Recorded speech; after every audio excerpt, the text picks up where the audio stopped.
Welcome, dillweeds, to TP For Your Earholes. My name is Patrick Schmidt. And I am Charlene Schmidt. Guess what? You found the world's only active Beavis and Butt-head podcast.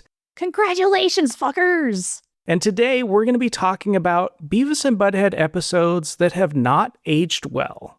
Yeah. Now, there's ways that you can interpret how this might be defined. We'll get into that, because we do have some criteria that may or may not be what you're thinking. So if you think we're going to just bash early episodes because of poor animation quality, that's not what this is. No, not at all. But before we get too deep into the topic, because once we get rolling on this topic, we are not going to want to stop. We need to tell you how to be able to get a hold of us, how to be able to touch base with us, how to be able to know when the newest stuff from your dynamic duo of Beavis and Butt-head fans comes out. So, dear wife, how might one do that? There's a whole menu of ways that we can do that, so I'm going to lay that out for you right now. You can go to Blue Sky, Instagram, or Facebook.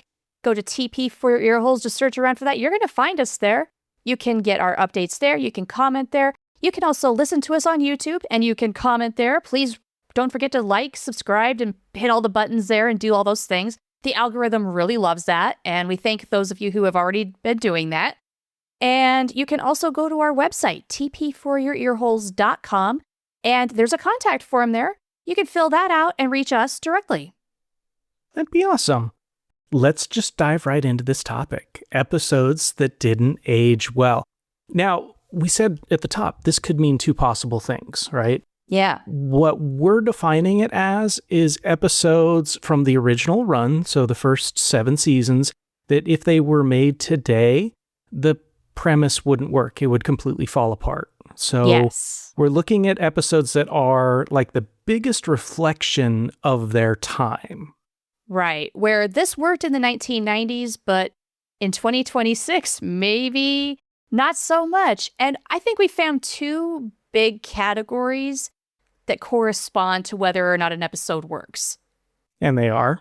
We have technology, and we also have cultural changes. Yeah. The way something is perceived, interpreted, handled in 2026, probably not the same thing as 1996. And if it is super different, you might not be able to write an episode the same way. Yes. So that's kind of what we're looking for. Exactly. We went through the entire original run, and we came up with somewhere between, 15 to 25 episodes that we feel kind of fit this bill out of the 200 that were originally done, which I gotta say makes this show pretty timeless. Hey, yeah, imagine that. Yeah, the fact that we could only find maybe 20 out of 200, that's like, they're hitting 90%, right? It's not a terrible ratio. Some other shows out there have done far worse. And I was actually a little surprised by the number in that it was higher than I was expecting, and yet I'm so glad it wasn't, say, 50% of the episodes. When you really put your mind to like, oh, yeah, that's not so good. Mm-hmm. No, that did not happen too many times, but especially with technology, man, we're going to point out so many things on how that really ruins an episode because it just won't happen the same way. No. Life has changed a lot in the last 30 years. Sometimes it doesn't feel like it, but it really has. And yeah, I think we ought to start off with a pair of episodes that kind of illustrate this idea. Okay. Right? What are they? These 2 episodes really do kind of underline one of the biggest cultural changes that we've seen in the United States in the last 30 years, especially in the last couple years. Those 2 episodes, Viacon Cornholio and Way Down Mexico Way. Yeah, let's just get right into it and talk about immigration. Yeah, there are some very stark differences in the U.S. right now about how immigration is handled, how people who are in the country without the proper documentation, how that's handled, and it's very, very different from when those 2 episodes came out. And if you were to try to remake those episodes today, they would not work. They wouldn't be fun either. No.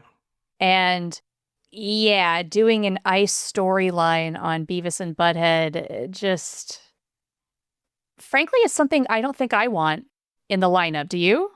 And if you think about Viacom Cornholio, where you have somebody from immigration asking Beavis about his green card, tiene sus papeles, and Beavis says, "Are you threatening me?" That's it. He's dead. Yeah, he might get shot right there. Mm-hmm. And that's like the reality of living in the US right now. Yeah. It's really, really hard to kind of wrap our heads around how open things were, even in the 90s when there was this huge immigration debate ongoing. Yeah. The borders were way more open then than they are now. And I'll put it this way, I didn't do a ton of border crossings, but I did do 2 of them in the 90s into Mexico when I was a kid. They were super easy. Nothing compared to what's required now. And in the 90s, Viacom Cornholio, way down Mexico way, where you're just kind of crossing the border, makes a lot of sense. Today, no, would not happen, and the premise falls apart. Yeah, just cannot happen the same way. The rules are very different. It's a lot more dangerous nowadays, and we are seeing this as 2 very white, very privileged people who do not have to worry about this as much as other people do, than other people that we know. And frankly, it just makes me sad. I mean, that's kind of where it starts and stops for me a lot of the time, is just, I hate everything about this, if I may use a Beavis and Butt-head quote to explain it. Mm-hmm. So if you're already depressed, listener, don't turn us off. Let's bring you back. We're going to make this more fun. I think we started with like the most down note we possibly could, and it's all uphill from here. Yeah. We started with one of the hardest ones, one of the most challenging ones. And to show you where we're going, I want to talk about a small aside for Way Down Mexico Way. Okay. And that small aside is that Beavis and Butt-head working as drug mules is much more of a TVMA kind of episode than a TV-14. And this led me down a huge theoretical rabbit hole, which is, what if Beavis and Butt-head was a TVMA cartoon? Ooh. I kind of do wonder if, I don't know, let's say Mike Judge is in charge of this, right? Mm-hmm. Would he want to go for some really sharp political commentary or not? I wonder that. The idea of them swallowing a condom full of drugs, they can get away with that in season 2. They would not have done that. Even in season 3, they wouldn't have done that. No, they had to tone it down quite a bit after the fire controversy and all of that. Mm-hmm. They stirred up enough shit pots. But I do wonder what that series looks like, the TVMA Beavis and Butt-head. I don't think it's as long, as I don't think it's as popular, but I do think it would still have cultural relevance, and it would definitely have a fan base that would be much more underground. I do think that this would be a really good, like a really strong part of a lineup for an Adult Swim cartoon in the 2000s. Yes. Like the late 2000s. Yeah. It would be that underground hit where if you knew, you've got the cult-like fan base. But MTV would not be having any of this. No, I don't think so. So, that aside, let's get back to our actual topic. Let's do it. And I want to go back to, we talked about culture and tech. Let's get into some tech stuff. And there are 3 episodes we've got listed here that are all tech related. There are more tech ones, but 3 right off the bat. Special Delivery, where Beavis and Butt-head are using a beeper for delivery service. That premise falls apart in the era of texting and cell phones. 1,000%. Do young kids even know what a beeper is? Do they know that they ever existed? I don't know if they do. It's like a fax machine to them. That is archaic technology. Yeah, I have never had a beeper. I don't know about you. I never had one. I missed that phase. Yeah, no, I just kind of went from having nothing to getting my first cell phone in 2000. Yeah. So another tech episode. This one broke me when I realized that this premise wasn't possible anymore. And that is Ding Dong Ditch. End of an era, man. And I don't know exactly when it ended, Mm-hmm. but you could not get away with this anymore. And it ended, here's when it ended. It ended the day that Ring cameras were commercially available. And everybody started installing them on their porch. Yeah. Yeah. Yeah. It's so, I don't know, so kind of like nostalgic now to think about the fact that you can't ding-dong ditch people anymore. It's not a thing. Now, if you even do something like it, you are doing it with the intent of knowing that there's a camera watching you and you are performing for the camera. Yes. And the third one of this kind of mini tech intro is prank call. Now, this one makes me sad. Yeah. Because did you ever prank call your friends? Yeah, I have, I mean, not a lot, but I do have one pretty good story. Ooh. Are you willing to share? Sure. Do it. When I was in high school, I was on the golf team. Oh, boy. And I was a horrible golfer. But I was on the golf team, and the only reason I was on the golf team was because we didn't have a big school, so it didn't take, much talent to be on the team. When I was a freshman, there were 5 of us out, and I was the 5th best. When I was a senior, there were 5 of us out, and I was 5th best. That's how I golf. But I was able to go to all the tournaments and play all this golf for free. I don't play golf anymore because I can't get it for free. Yeah, it's expensive. Yeah.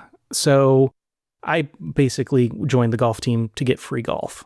And that was the time to do it, too. Yeah. So we're at the regional tournament my freshman year, and we had a senior girl who was really good.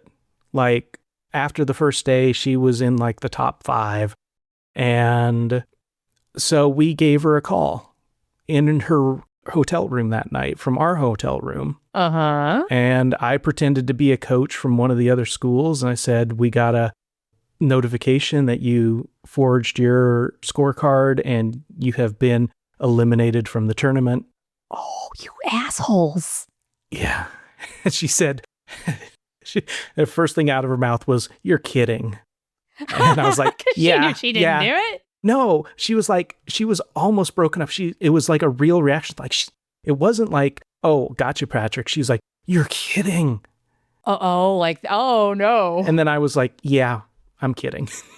So, because you didn't, we weren't trying to upset her. No, I was just having a little bit of fun. And before I hung up, she knew it was me. It was, a joke. And I didn't want it to go any farther than that, 30 seconds. No. But it was kind of fun.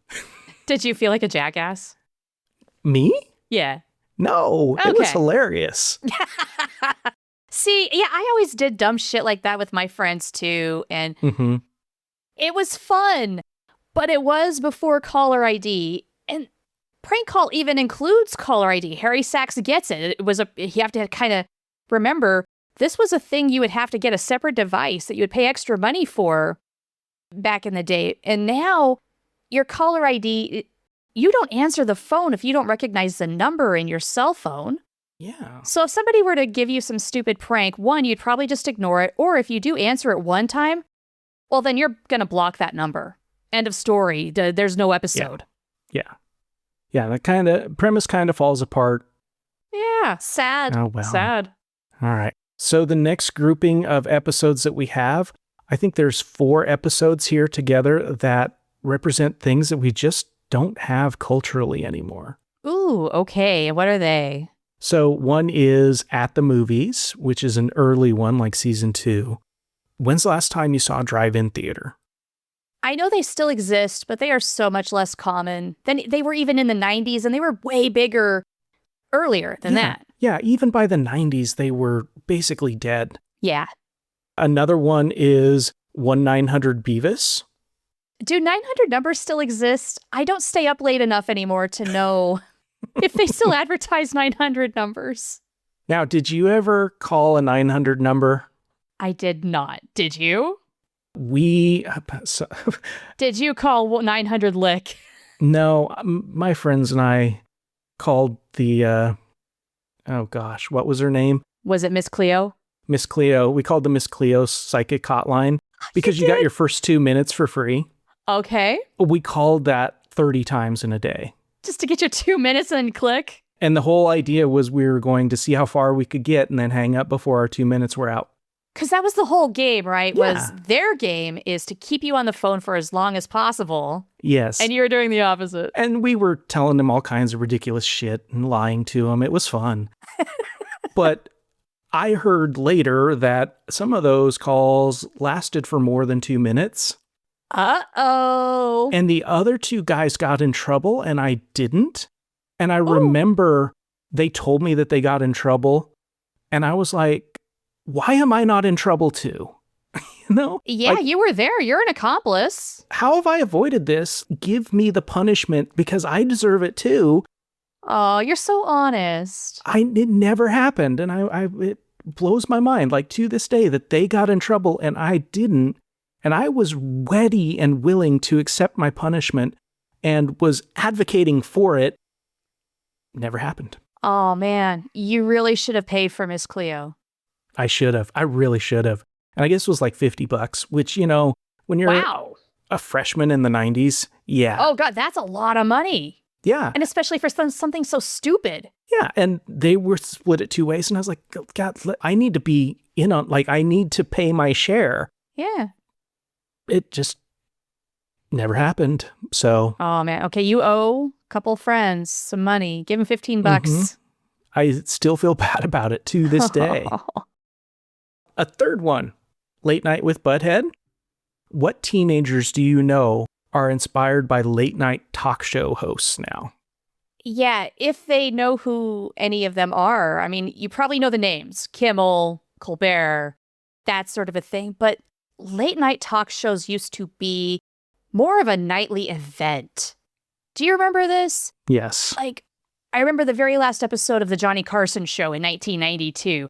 I got to stay up late for that because it was that much of a cultural event. Like, Johnny had been on the air for 30 years, and it was a big freaking deal that he was going to finally retire.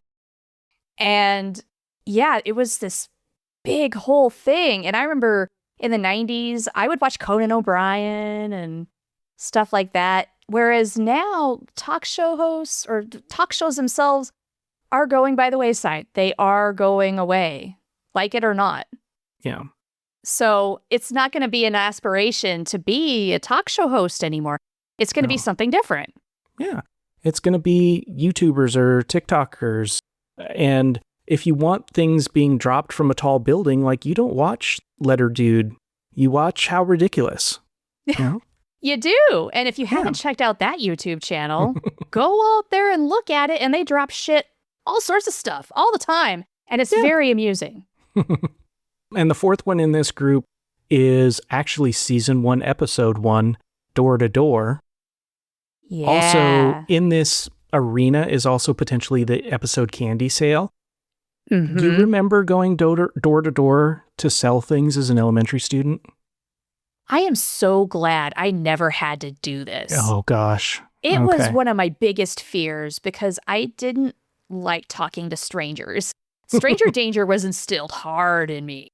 So this is the antithesis of that. You're going to somebody's house that you don't know and trying to sell them things. Mm-hmm. And here you are, just this kid.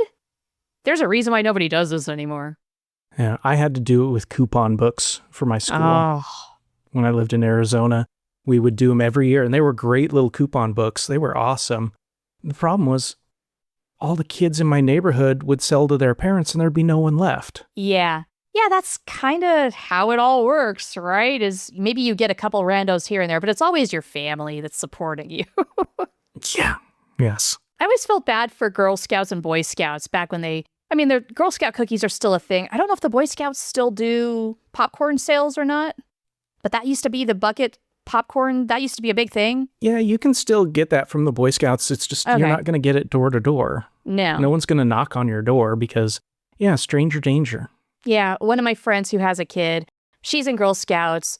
He sends me a text link saying, hey, you interested in any Girl Scout cookies? My daughter's selling them, and I always get a couple for us. You're welcome, Tristan.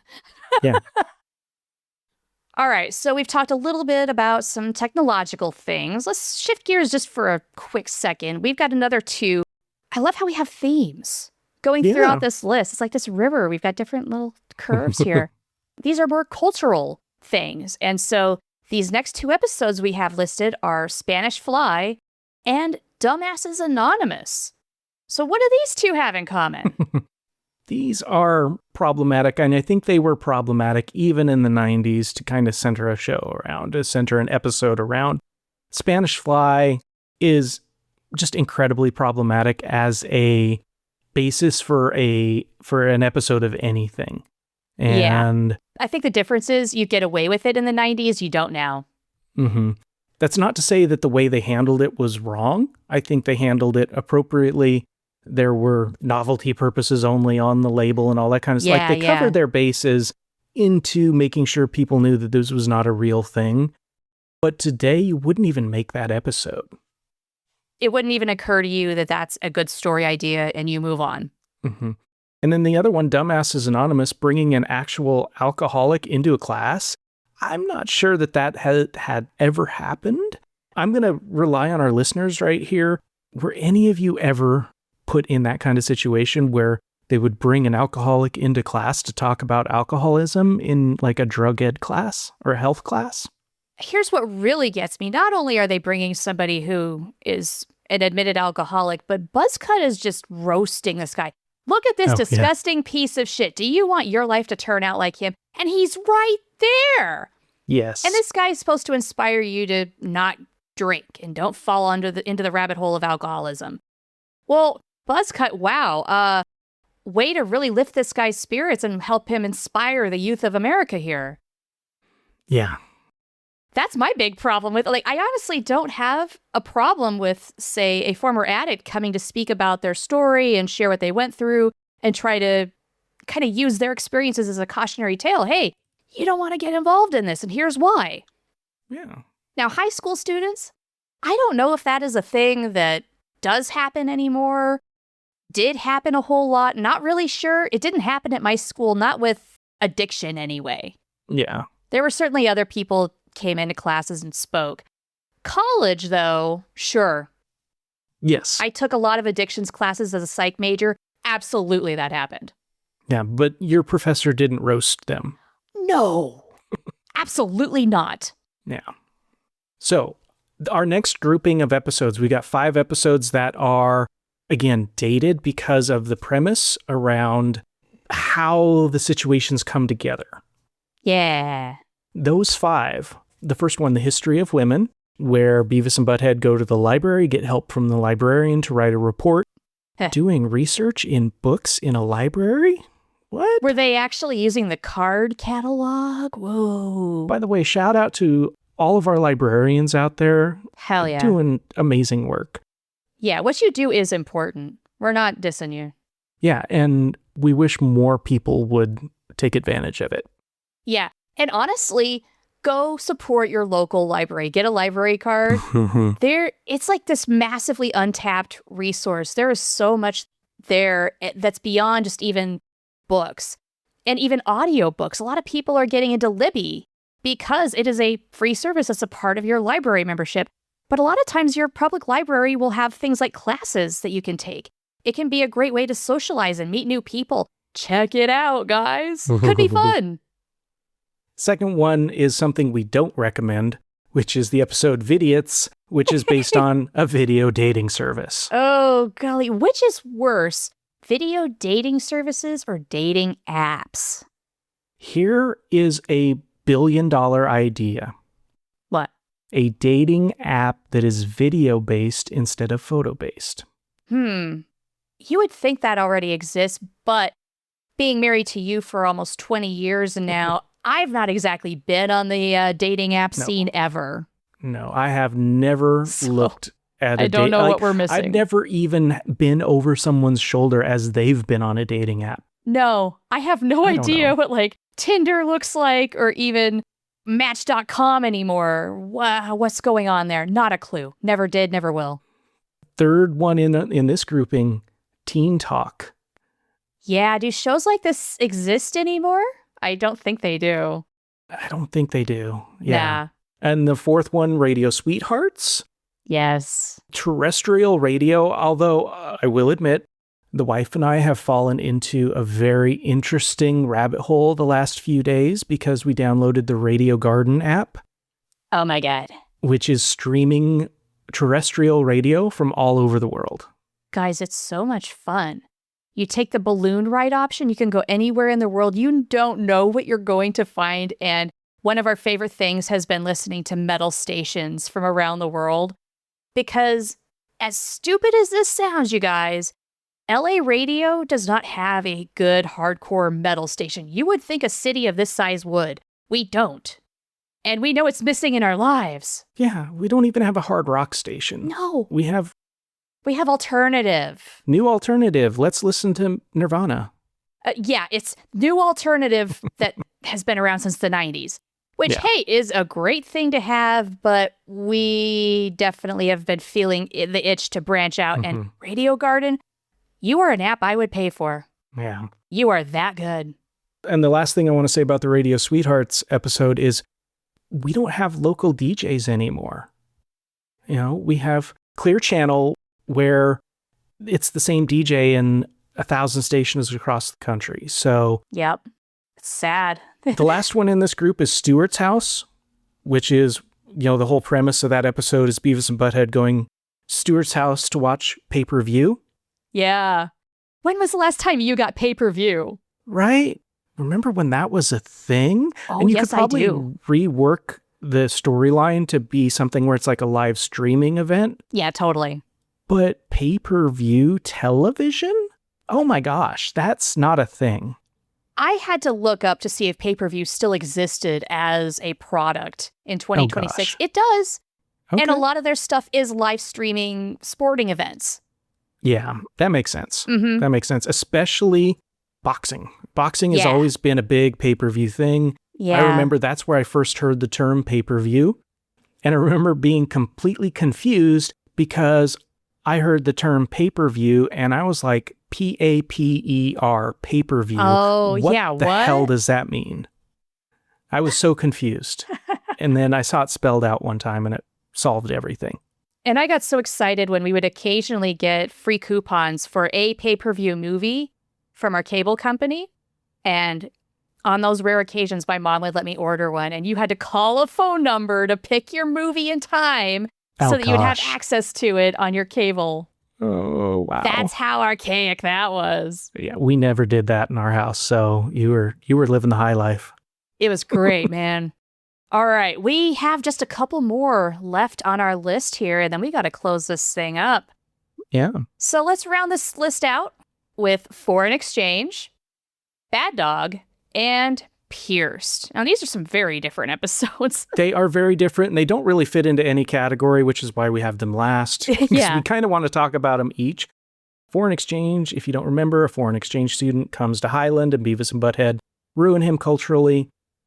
Oh, it may not be made at all today. Just Yeah. the racial stereotypes that were in that episode, pretty problematic now. I think you could do it. It just have to be handled differently. Agreed.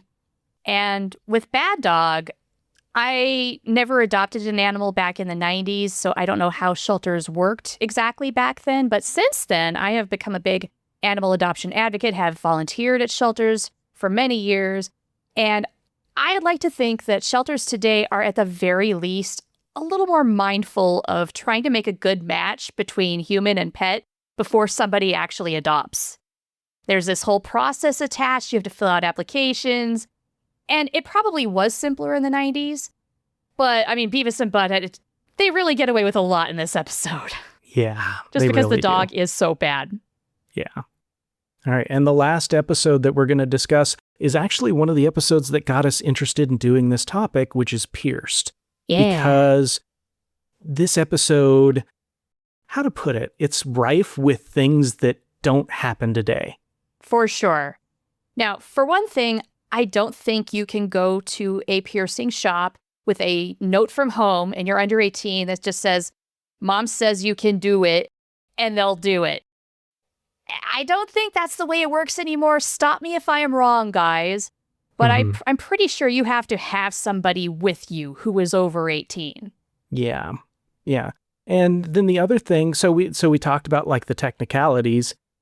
They wouldn't be able to do it with the notes, but also culturally, the understanding of the piercing of the right ear only as a sign of homosexuality. Yeah. Again, stop me if I'm wrong. is this still a thing or isn't it? Because, I really should have asked my friends in the gay community about this before we recorded this episode, because I genuinely don't know if that is sort of like a coded thing anymore, because people are a lot more liberal about piercings, where they pierce, what they pierce, how many they have, and does it mean anything anymore? Yeah, it's definitely not as underground as it was in the 90s, let's put it that way. Yeah. And I think that's a great thing, that people can be more open about their sexuality, and I think that that's a good thing, that kind of signaling is not as prevalent as it used to be. You don't need that as much anymore. Yeah, agreed. Yeah. And for as much work as we still have to do as a society to be inclusive for everybody and just let people live, I mean, yes, we have come a long way. A lot of things have changed. It's just, so slow. Yes. And before we close up, I got one little tiny side note. Yes, please. While thinking about this topic, it also occurred to me that the opposite is true. Some episodes have not aged well like these, but some are just as relevant, if not more so, than when they aired. Things like injury fraud, bomb threats at schools, immigration. Yeah, even though it would be handled very differently as a story now, we all understand, yep, that's an issue. Yeah, and I think, again, it speaks to the fact that 90% of these episodes actually do hold up. That's pretty cool. And a huge credit to everyone who's involved in the show for building something that, for the most part, actually does stand up. These were just the ones where it's like, they're the biggest relics of their time. Yeah, a lot of it being technological. And I don't know about you, but in the 90s, I had no idea where we would be in the 2020s. Nobody really did we? And culture changes, times changes, everything's a product of its time. This is not a blame game. This is a big hug and saying, "Aw, how cute. This worked in the 90s." Yeah, we really did have a good time back then. We didn't know how good we had it. And hey, speaking of cute things, let's talk about next week. Ooh. Because we're going to talk about cute things. Yeah. Cute? Beavis and Butt-head's cutest moments. They had some. Yeah. And one of the things that we learned in becoming not just fans, but part of the fandom of this show is learning about Beavis and Butt-head stans. Next week's episode is kind of a love letter to you. Yeah, we're going to do our best to make you happy and proud of us. Yeah, where we are going to pick out the moments where your heart just soars. Aw, look at them, how adorable. Yeah, can't wait to discuss that, so we hope you'll join us next week.